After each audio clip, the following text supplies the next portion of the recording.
د پاکستانی ځواکونو لخوا پر افغانانو د وحشیانه ډزو تر شا اصلي کیسه رسوا شوه دا چې طالبانو ولې اقدام نه ده کړی او خلکو څه غبرګونونه ښودلي نو جزئیات همدلته وګورئ او چینل هم سبسکرایب کړئ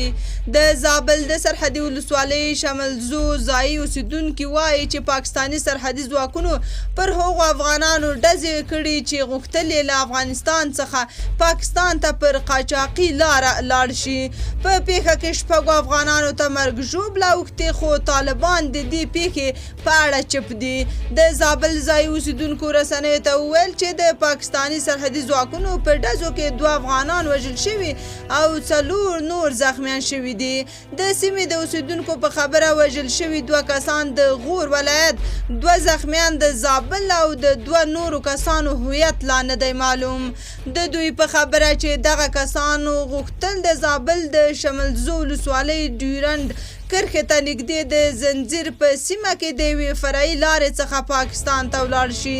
د پیښې قربانیان د طالبانو د هوایي ځواک له لوري په الوتکو کې د کندهار نظامي روغتون ته انتقال شوي دي د دې پیښې په اړه د زابل او کندهار طالب چارواکو نه دي ویلي